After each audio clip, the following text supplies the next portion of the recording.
আজকের দিনে যে Android mobile, computer, fridge, TV, fan, light যত কিছু ব্যবহার করেন আপনি, সব কিছু বিদ্যুতের কারণে সম্ভব। কিছু মানবিক অ- অনেক পরিশ্রম করার পরে আজকের দিনে আমাদের আধুনিক যুগ প্রস্তুত হয়েছে।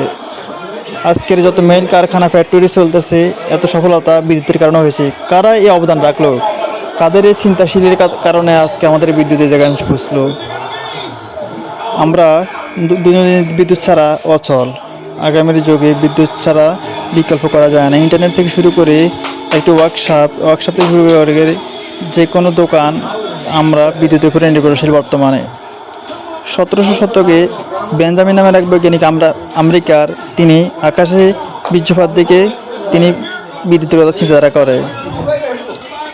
তারপরে ফ্যারাডে নামের এক বৈজ্ঞানিক, সে আমেরিকার, তিনি একটা সূত্র লিখলেন। সূত্র লেখা হয়েছিল কোনো চুম্বককে স্থির রাখি কোনো তামাকে ঘুরানো হলে সেখানে বিদ্যুৎ উৎপাদন হবে।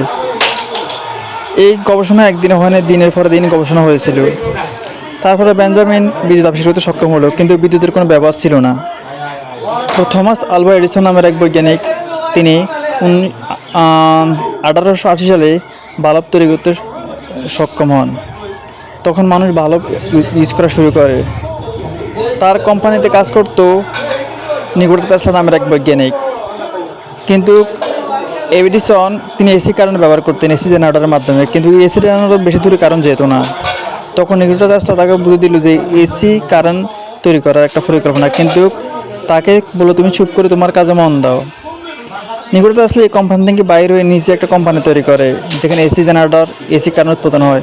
আর এই কারেন্ট সরাসরি গ্রামে পৌঁছে, অনেক সময় নেয় না এবং লস হয় না কারেন্টের। এইভাবে কারেন্ট সৃষ্টি হয়েছিল পৃথিবীতে। কারেন্টের জনক একজন নয়, অনেকজনের হাত ধরেই কারেন্ট আজকে এই জায়গায় আসছে। আজকের যে আলো, যে কাজকর্ম, সেই কারেন্ট পুরোপুরি নির্ভরশীল। এই কারেন্ট কীভাবে কাজ করে সেটা জানাই আজকে। মূলত একটা জেনারেটর থেকে কারেন্ট আবিষ্কার হয়। মূলত টারবাইন ঘুরাতে হবে। আপনি যেভাবে টারবাইন ঘুরাবেন, জেনারেটর রোটর ঘুরবে, তো কারেন্ট আবিষ্কার হবে। এই রোটর আপনি যেভাবে ঘুরান, আপনি যদি ফানিস দ্বারা ঘুরান টারবাইন, জলবিদ্যুৎ, কয়লা দিয়ে ঘুরালে কয়লা বিদ্যুৎ, পারমাণবিক ঘুরালে পারমাণবিক বিদ্যুৎ, যেভাবে আপনি এই টারবাইন ঘুরাবেন এইভাবে বিদ্যুৎ হবে। মূল কথা একটা জেনারেটর। আমাদের দেশে যে কারেন্ট উৎপাদন 90% গ্যাস উৎপাদন করা হয়, মানে গ্যাস দিয়ে তারপরে এই কারেন্ট উৎপাদন করা হয়। 1 ইউনিট কারেন্টের মূল্য 10 থেকে 20 টাকা পর্যন্ত পড়তে পারে। আপনি চাইলে নিজেও একটা জেনারেটর আনে আপনার বাড়িতে ব্যবহার করতে পারেন, বা সৌরবিদ্যুতের সাহায্যে আপনি কিন্তু ব্যবহার করতে পারবেন ইনভার্টারের মাধ্যমে। সৌরবিদ্যুৎ ইনভার্টারের মাধ্যমে সরাসরি কারেন্টে রূপ নেবে। টিভি, ফ্যান, ফ্রিজ সব চালাতে পারেন। বর্তমানে সৌরবিদ্যুৎ মাধ্যমে মানুষ আপনার মোটর, গাড়ি ইউজ করতেছে বর্তমানে, ঠিক আছে। কিন্তু কারেন্টের দুইটা নেগেটিভ পজিটিভ লাইন আছে। এই নেগেটিভ পজিটিভ লাইনটা হলো ইম্পর্টেন্ট। যদি কোনোটার সাথে কোনো সমস্যা হয় তাহলে আগুন ধরে যায়, কারণ তার ধর্ম এরকম।